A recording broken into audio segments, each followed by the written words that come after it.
Hello everybody, welcome back. I'm the Strategy Professor. We're doing a Soraka coaching session here. This is patch 823. So special thanks to Jolty for the generous donation. We've coached Jolty several times already on Soraka, and I think a couple other champions as well. Okay, and Jolty's saying, and we're streaming as well, so be sure to come check out the stream. Most nights it starts around 9:30 p.m. Eastern Standard Time.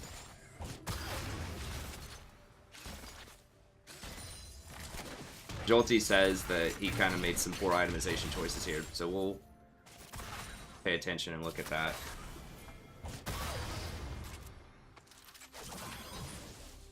Coin Airy. Okay. A lot of people take Spell Thieves on Soraka, but I can see an argument for Coin. I mean, Coin just guarantees you that you're going to get your wards.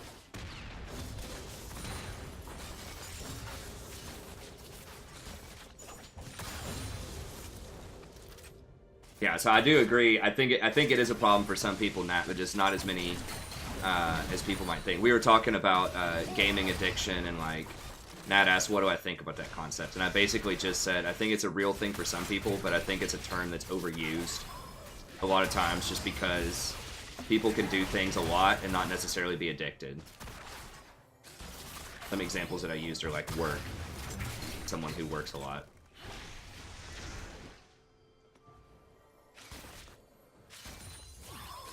Although, you know, that can happen too, but I think that people would be much more quickly to say someone games for 5 hours a day, you know, that would be addiction versus someone who goes to work for 8 hours a day. Anyways.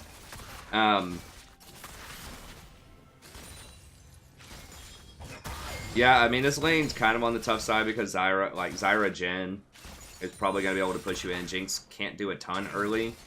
Like, Jinx can be a little aggressive early if she has someone else who can apply CC. So if she has a Leona, or just someone where she can drop the Chompers on someone who's already CC'd, she can do a pretty good CC chain.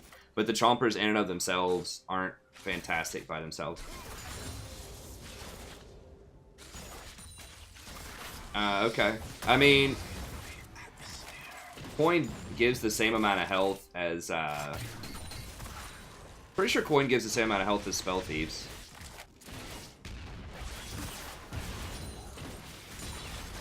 Yeah, it doesn't give any early, but then the tier 2, I think you're right, gives 200, but I think Spell Thieves also does that. So if you're worried about health, pretty sure it's the same. It does give you more money, though, you know, down the line if you do want more expensive items, so... It's going to give you less harass. I mean, they don't have any sustain in this lane, so, you know, sticking some of those procs with your Q off of Spell Thieves could potentially help quite a lot, but, you know, if you get camped by the jungler, or you're just having a bad time and they dodge all your Qs or something, then your Spell Thief would stack pretty slowly, so,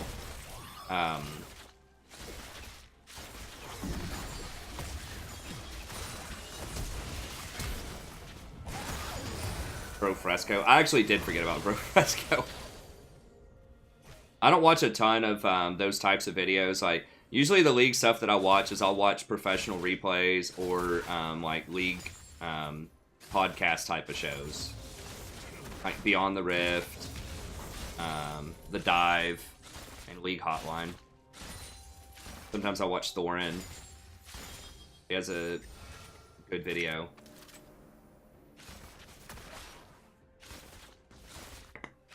I think Loco Doco just started a show. I haven't checked that out yet, but I could check that out too.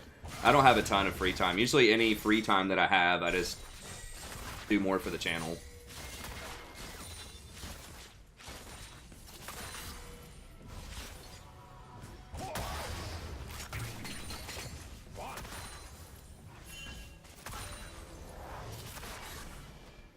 Is it beneficial to buy expensive items on Soraka? Yeah, I don't traditionally recommend that, Nat, no. Hey, what's up, Charles?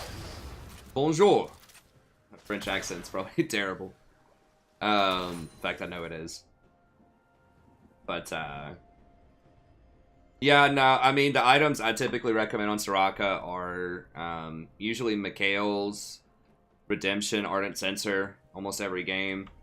Mikhail's is so nice on Soraka just because it converts your mana regen over to health regen, which is obviously very, very good unless you have a water dragon or something.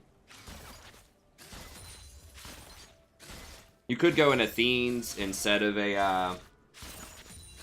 There's definitely an argument if you land a lot of Qs in team fights, you know, for going Athenes over Mikhail's if they don't have a lot of CC. Especially after the nerf to Mikhail's back in like 8.12. Okay, gives you a health regen. Okay, that's true. That is something unique that coin gives you. I mean, I think the the main reason to go coin is just faster ward coverage and extra money late game. He flashed? I don't think he flashed that.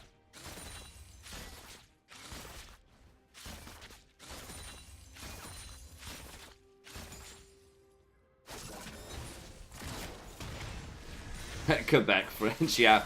I'd say so. I've heard Quebec is the equivalent to the south of the United States. Don't know that for sure, but it's like that, is what Cleanex was saying the other day. I live in the southern part of the United States, and there's a distinct accent like that, too. I could do a southern U.S. person trying to do a French accent. That'd be funny.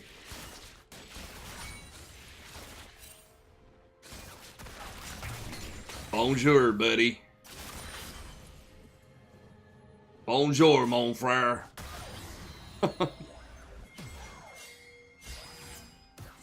Voulez-vous pwn some noobs?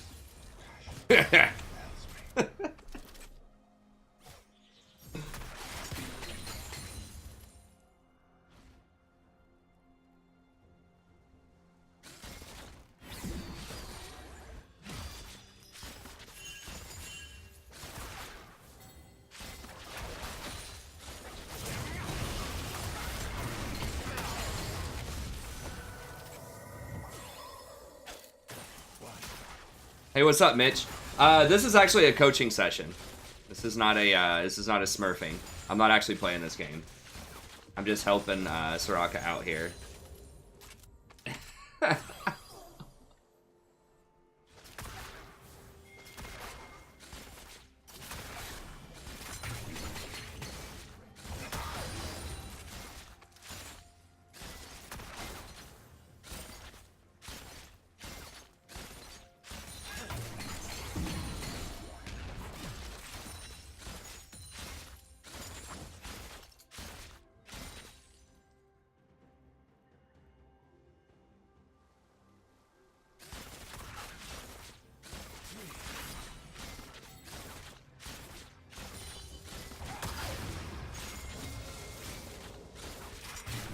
Y'all are winning in CS. I mean, it's just a farm off. If you're winning in CS, farm off's great. If you're, you know, if your 80 carries just out farming the other one. Especially in a lane like this, like, you really can't force a lot of action to Soraka. You just kind of have to take what's given. Like, all you can really do is just apply poke, which I think you could be doing more. It's not worth it to go step on the plants. It's just too risky if she catches you out doing that. There's no reason to walk over there. But yeah, I mean, I think you could be throwing more Qs, you know. It is dangerous to get near her, but you do outrange her. Especially if her E's on cooldown, you should be looking to actively trade a bit more. Because they don't have sustain. Definitely Soraka doesn't, so... any damage that you stick will be helpful.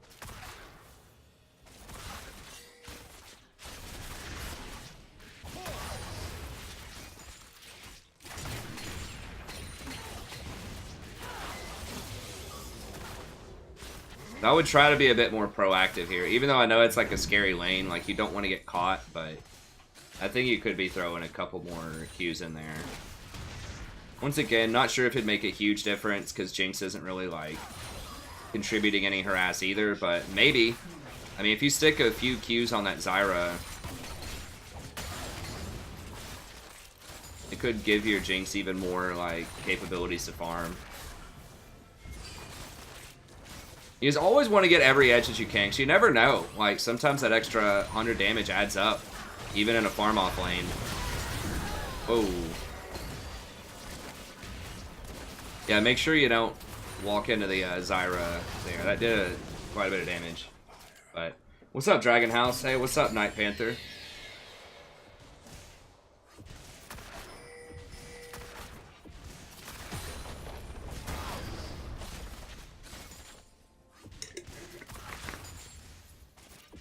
Alright, what'd you get? Probably boots.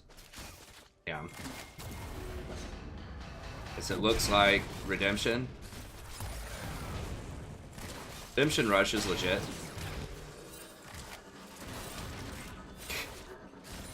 Finn's losing it over that. Alright, speed this up a little bit. Get Dragon. Vayne is out farming the Pantheon. Pretty hard, too.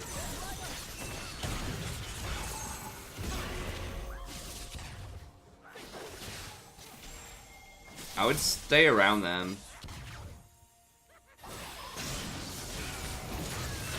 You got your silence? Okay. Heal. Nice. Yeah, throw more Qs. I don't see you throwing a lot of Qs in these fights. And, like, you should be throwing your Q every time it's off cooldown, and, you know, especially in team fights. That is something that can be kind of tricky with Soraka, where, you know, you're trying to focus on, like, not dying, you know, you're positioning, trying to heal people. But you got to find some ways to just start throwing Qs. Even if you miss a lot of them, just get used to throwing them. Like, right there should be... You could have hit him with 2 Qs. And he would have been dead if he did. It not only does damage, it slows them down. It also speeds you up if you're running away from them. And it increases your heals by like 40%. So just like hitting those Qs, even if the damage itself is kind of anemic, you know, if you're not putting a lot of points into it. Like, just the utility of it is very helpful. For the speed up, the slowdown, and the extra healing power that it gives is pretty large. Alright, silence him, silence him, silence him. Oh, you don't have any mana. Okay, fair enough. And you might be dead. Did you? You did have flash. I think if you angled that correctly and just popped over the wall here, then you probably could have gotten out without flash. As soon as you see him jump over, if he's pretty close, I think you need to find. When should you go Bloodthirster on Soraka? I would not recommend it, ever. I guess if your team is up 50-10 and you just feel like trolling.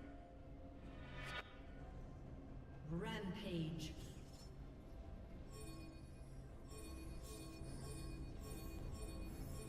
I don't think you have to be as passive against Zyra as you might think. Like, yes, you don't want to walk up and get too aggressive, but like the range on that Q, I think is something like... I think it's like 900 at least. And Zyra's effective sort of engage range is really about 800 with her plants.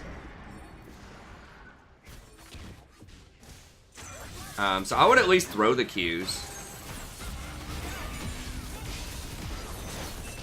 You know, really, technically, if you're getting down to, like, learning how to be a very efficient laner, anytime you back and you have extra mana, that's something else that you could have been doing in the laning phase, if you're really trying to get, like, deep in the tank, about how to fully optimize. You should be putting everything you have into the lane. Now, obviously, it doesn't mean just run up and spam all your spells. Okay, well, that's good. Just go out of mana instantly. But at the same time, it also means that you don't want to back with like 70% mana in most matchups if you can at all help it early on.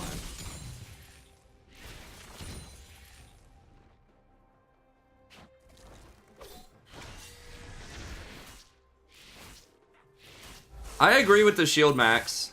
Or, like, I think that, you know, I've suggested this before, getting like 3 points of Q in lane, especially, I think you said this is silver.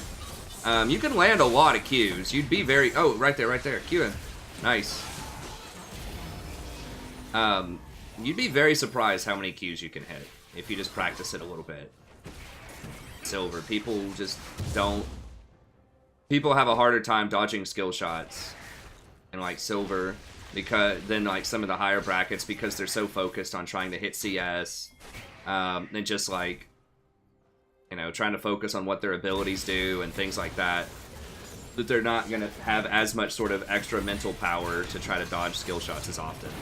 This is why things like Brand, Zyra, Blitzcrank, stuff like that are a lot more effective in something like Silver than Platinum or Diamond, because they have really punishing skill shots that you can abuse in something like a Silver bracket. Soraka is similar with her Qs. Like, you can get a lot of harassment in because people just won't dodge her Qs that much. Especially, like, whenever the AD carry goes to last hit, try throwing a Q right on top of them. Just every single time your Q's off cooldown and their AD carry goes to last hit, you have like 900 range on your Q, just drop a Q on them. And then they have to make a choice. Are they going to miss that last hit, or are they going to take a Q? And if you do that, you know, 5 times a minute, all of a sudden, like, they're out of health after 2 or 3 minutes, right? Especially early on, and especially if they don't get a lifesteal item, then that can be good. Anyways, what do you got here? Okay, still working Redemption. Mobies, I like that. Mobies are pretty good because they don't have, like, unavoidable damage. It's just going to jump at you. So you should be able to position, and then that's going to let you rotate and get your wards.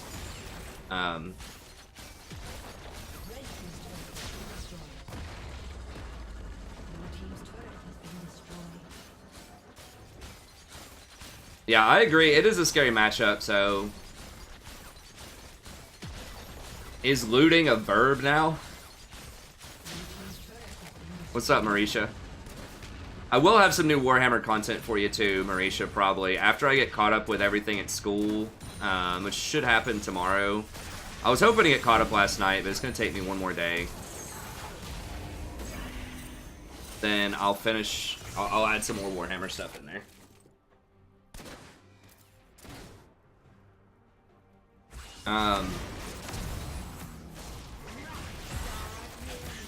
This is probably a bad, yeah, it's a bad fight. You guys don't have Teemo. Pantheon's gonna int. Ooh. Yeah, just get out of there while you can. If you guys can get this top tower and they don't get anything in return, it's probably worth.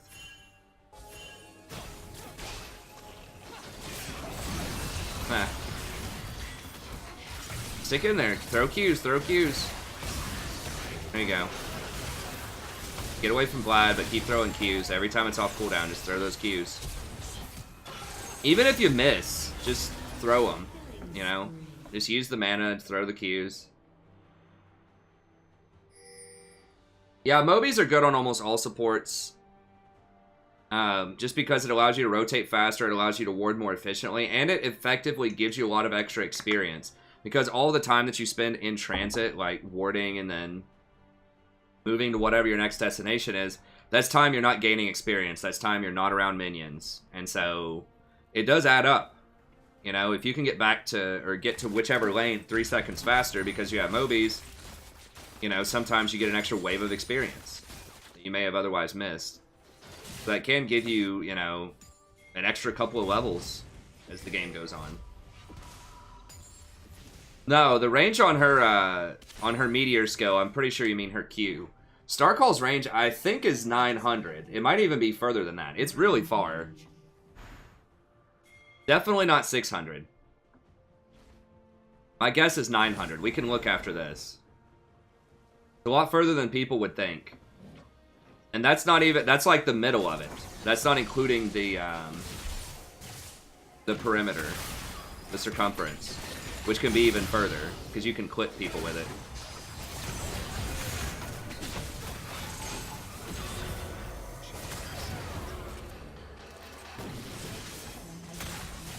Yeah, kind of like what Two said. If they have something, what I usually call unavoidable damage, or like very difficult to avoid damage, like an assassin, like he said, Zed and Talon are great examples, then you might have to get a defensive boot. Because it's really hard to not get hit by those if they want to hit you.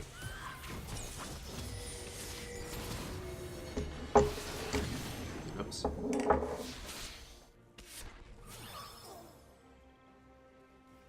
Okay, 800 range. Plus the clip area, which is probably another 100. So you could get You could get it to 900 if you clip them with the edge of it at max range. Maybe not, maybe like 850. You've got a lot of range. You can definitely harass people from a relatively safe distance in a lot of matchups.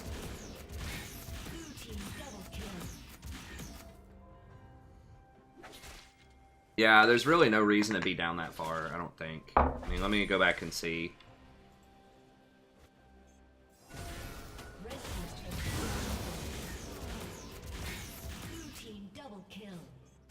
What was you guys? Okay, you were just going after the chin. Okay, I mean, I guess that's understandable, but yeah, you gotta.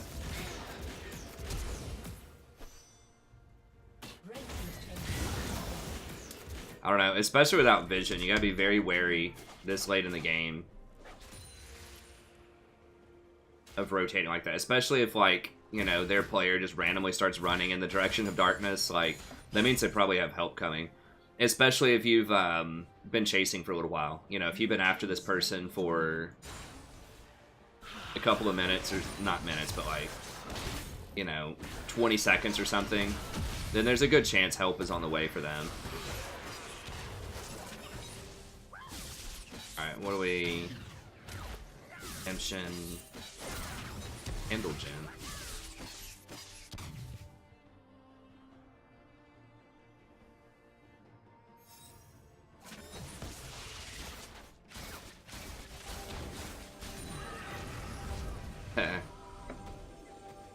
That's true, Jolty. But particularly as Soraka, you gotta be careful, because you're gonna be pretty bad in skirmishes.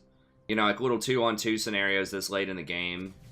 It's gonna be real rough, because you don't have a lot of utility. You know, you don't have a stun. I mean, the silence is nice, but it's not the same thing as a stun. The silence is not gonna do anything to the vein. You really want to try to go for, like, team fights. Like, 3v3 and up.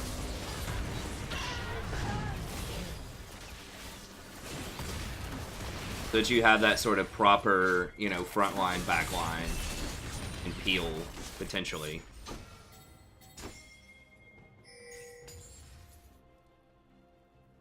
Y'all got two people. Watch out for the Vayne flank. You really need wards like here and over here.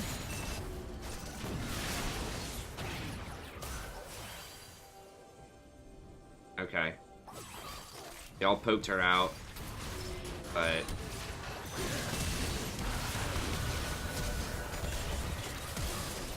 Silence him?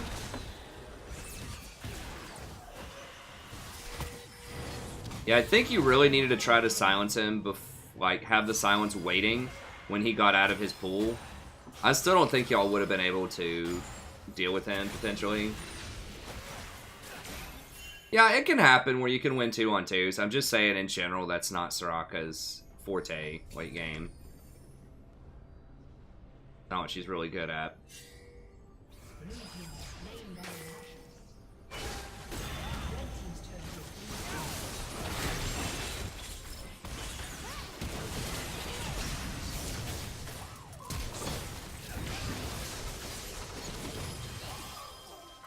Silence?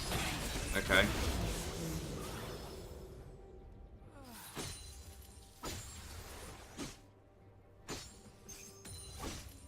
I'm not sure if Soraka's Q goes through wind wall. I don't think it does. Maybe if you start it beyond the wind wall. I'm not sure how the animation works. I'd have to look that up. I know if it's like moving downward diagonally towards somebody, I think it would get intercepted, but maybe if you start it on the other side of the wind wall.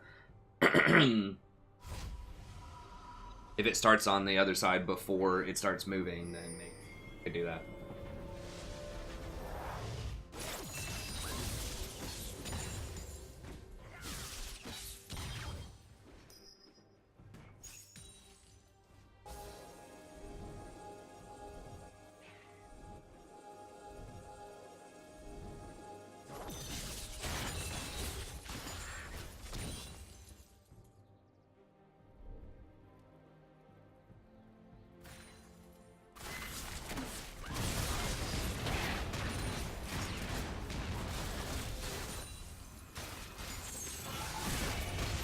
What are you getting Warmogs? I think you said that you were gonna get Warmogs this game. Really don't like Warmogs here. Because Warmogs, like, if you get it at all on Soraka, it's like for really long siege fights.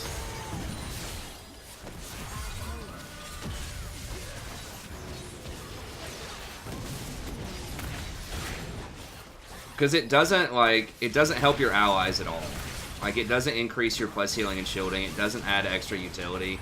What it does do is if you get low in a fight, you know, it can allow you to do sort of extended longer fights. Which is a thing, you know, it's helpful. Like, right now, obviously, like, regening all that would be nice, but, like, getting more efficient heals means you have to heal less.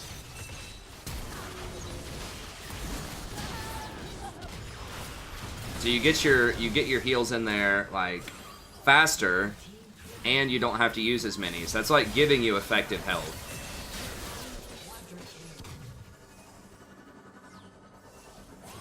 You know, if you're getting, let's say, 20% more healing out of your W, that's 20% more or 20% less Ws you have to cast, which effectively gives you 20% more health. It's kind of a way to think about it.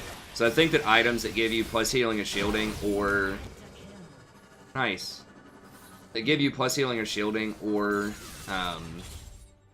AP to increase your W are generally more effective.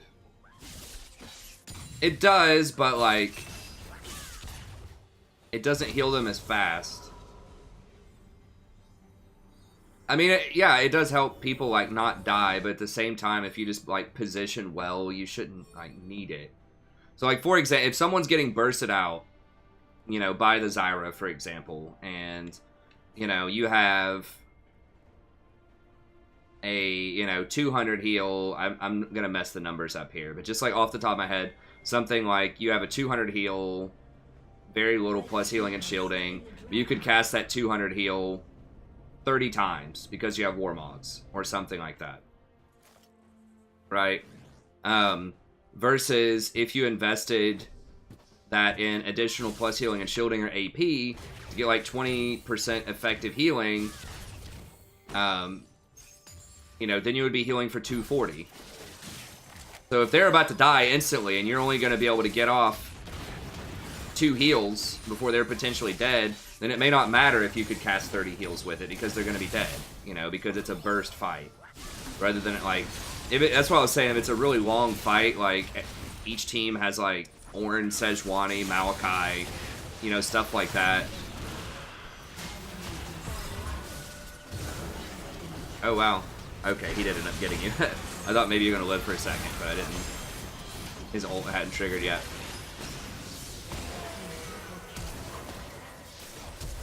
So yeah, like, Warmog is interesting. I think there is a time and a place, especially if they have, like we were talking about earlier, like, relatively unavoidable damage.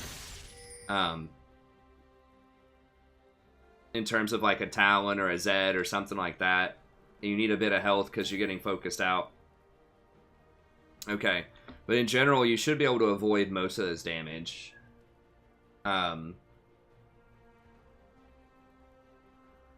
Well, the AP is actually surprisingly really good because the cooldown. Dedicated Duck says her ratio is pretty low. I think it's a 0.6 on her heal. Which is lower than other enchanters, but you gotta remember, it's also, you can trigger it every 2 seconds. Late game, right? So yeah, like, Janna is gonna have a 0.7 on her shield, but it's like a 10-second cooldown later, versus Soraka's is like a 2-second cooldown. So the fact that she can cast it way more often means that even though her ratio itself is a bit lower than others, it ends up being just as effective or even more effective sometimes because you can cast it so much.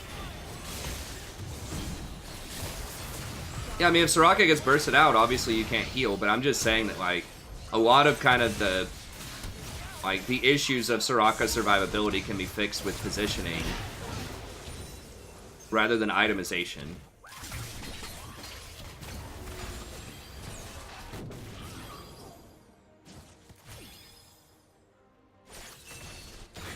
Like, you always want to be, like, as greedy as you can possibly get away with. in League.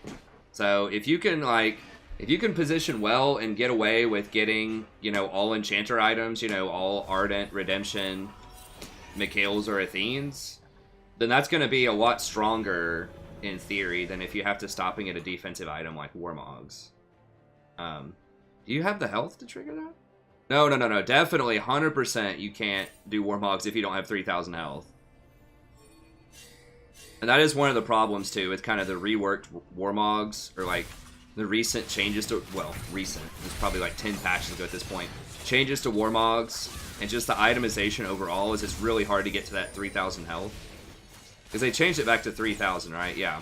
I know it was 2,750 for a hot minute there, but then they changed it back to 3,000.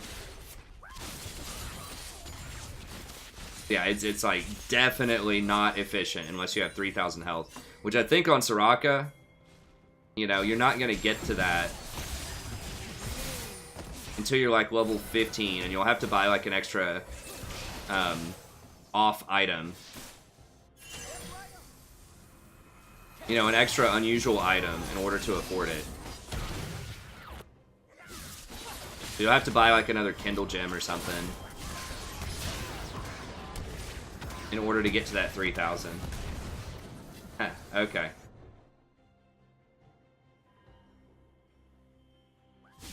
It was 2,750 at one point.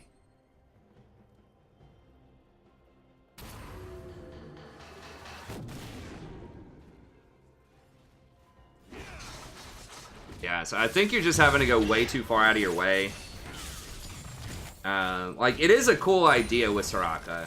And there was a time when it was 2,750 in certain matchups where, you know, I did advocate getting it as like a third or a fourth item in certain comps. But since the change, it's a lot tougher to do that. Yeah, I mean, you gotta ping it while you're trying to run, and... I mean, that's a risk as Soraka. This is something I talk about a lot with things like Soraka and Zyra that don't really have great escapes is in the mid-game. If they have a fed assassin, which is in like 90% of the games, it feels like then they can definitely catch you out when you're rotating.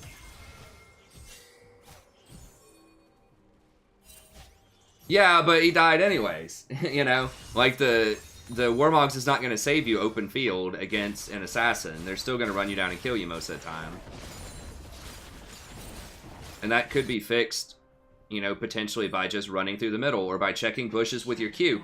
Don't forget your Q gives vision. So if you're walking into a dark area, you can throw your Q first to see if somebody's there and then walk your way through.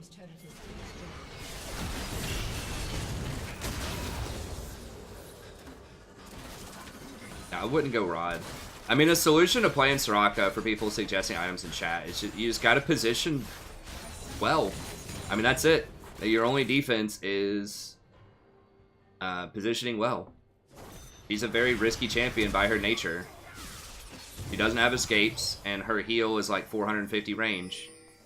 So you have to get very close to the fights, and you're going to be exposed and vulnerable. That's really tough in an assassin meta. That's why typically I sound like a broken record, but I recommend her in tank metas the most. I mean, you could definitely win with her in any meta, but like, it's really nice if you have a team that can peel for you, or at least like has some semblance of a front line.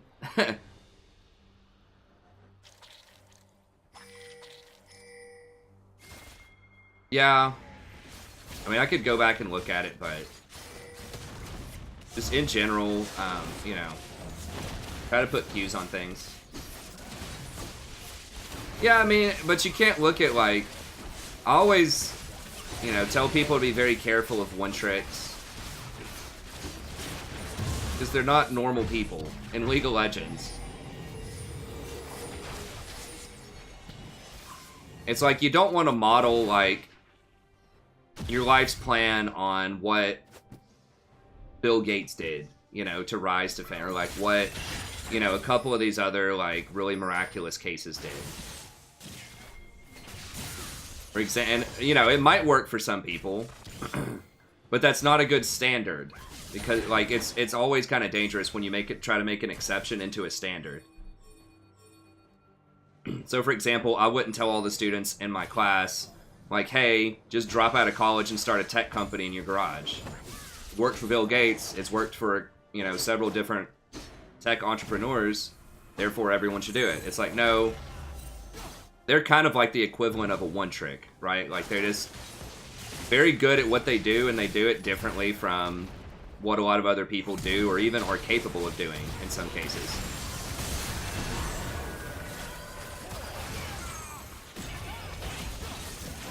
Like, yeah, it could happen, but at the same time, those people are very knowledgeable. It's good to look at them, try to find inspiration for things to say, oh, okay, Bill Gates did this, or this tech person did this. This is how they found part of the success. This one-trick person did this. They do this build, so I should consider that or think about that, but you just want to always be cautious when you're considering that information. Okay, let's go back and look at this real quick, since we have a pretty good team fight. Okay, so this is all dark. It's a water dragon. There's no way you're going to be able to contest this. You know they're all there. Yeah, definitely do not face check. Once Teemo dies, it's done. Like, it's 4v5 at this point. You have no vision. I mean, Vayne's over here, but still, like, you just let this go. It's a water dragon. You guys have Baron. You don't want to waste losing a Baron buff.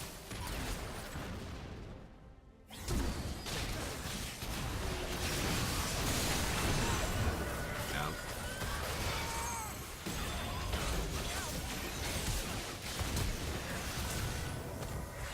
That's real rough. Did he flash on you? I thought he just got behind you. Yeah, I mean, you're going to get focused as Soraka, first of all. Like, you gotta... That's definitely happening. Assassins love to kill the Soraka. And they have to kill you, or... Wait, what did you E there?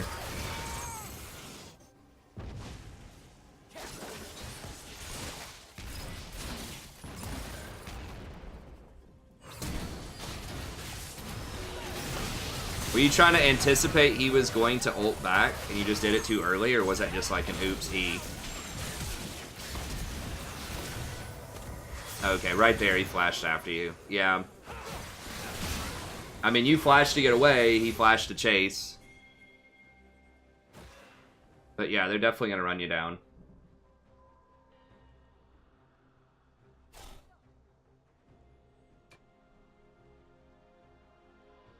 Blue team has slain the dragon.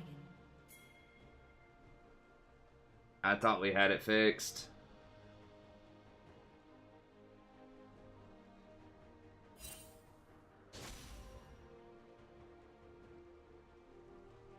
Alright, I'm just gonna have to reset the stream. I think...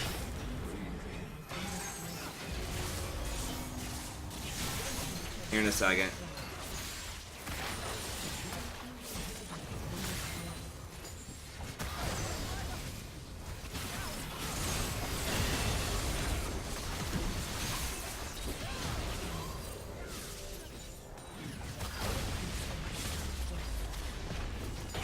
Okay, we're almost at the end here.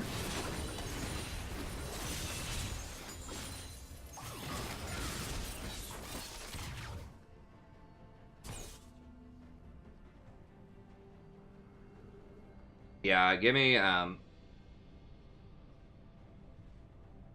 team's turret has been destroyed. let me type real quick to the stream here.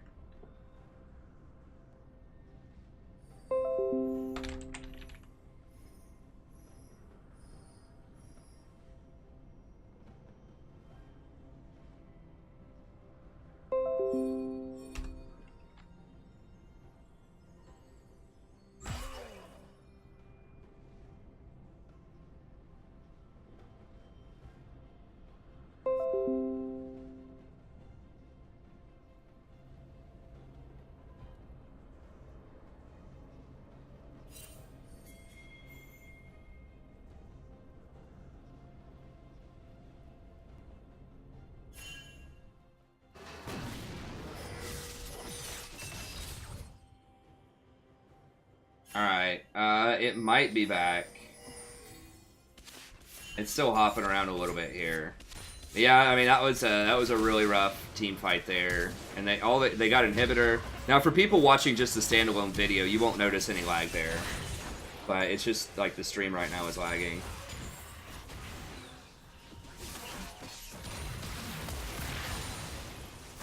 Okay, it looks like it's probably back.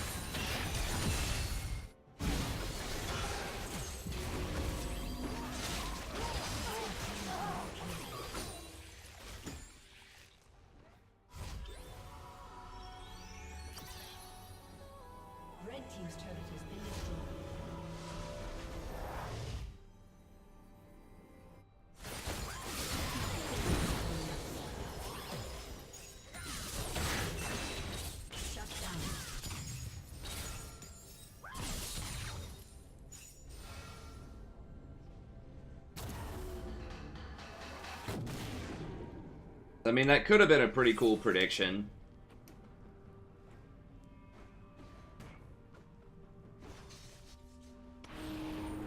Which Echo fight do you want me to rewatch, Schulte?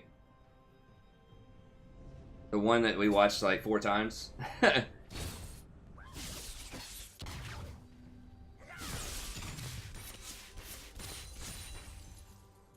let me get through the rest of this really quick and we'll go back and look at that. Last fight. I don't remember where it was. It was right before they got a dragon, so I should be able to find that on the scoreboard. Yeah, don't chase him in here.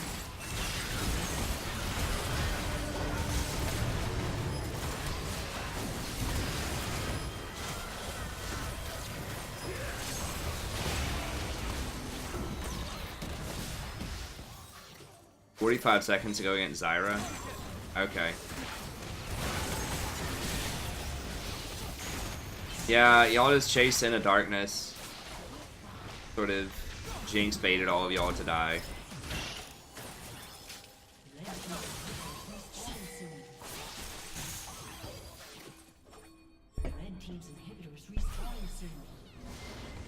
Okay.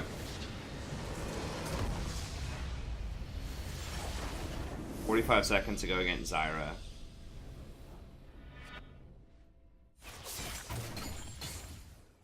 That one?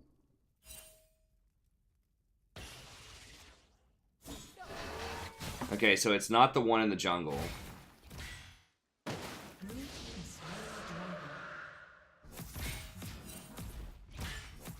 Okay, so inhibitor's down. Red team's turret has been destroyed.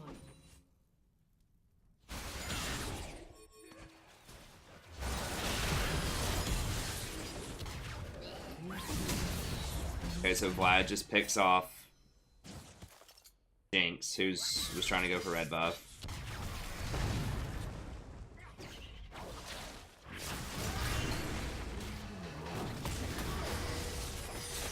Yeah, I mean, y'all just shouldn't be fighting this while you have somebody dead, I say.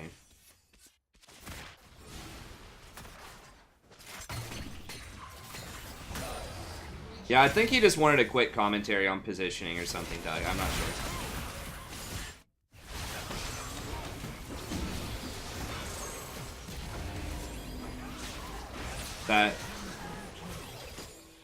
That over here. Okay.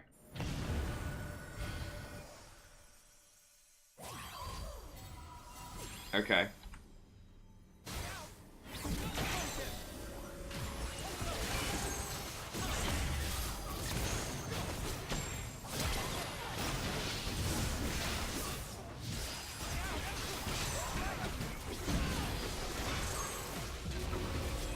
Okay.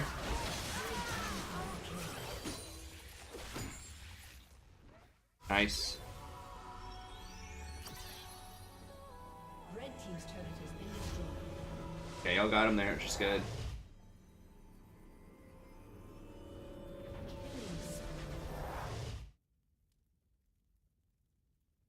Shut down. Okay. Alright, well that's going to be it. So thank y'all very much for watching. For people on the stream, I'm going to try to reset it again. Figure out what's up with that. If anyone else would like a coaching session, you can email me at thestrategyprofessor@gmail.com. we'll set that up. It's just $20 for off stream, $25 for on stream. If you are a PayPal member, then it's $5 off. You can find more information about that in the description. And that's going to be it. I'll see you next time. Have a great day.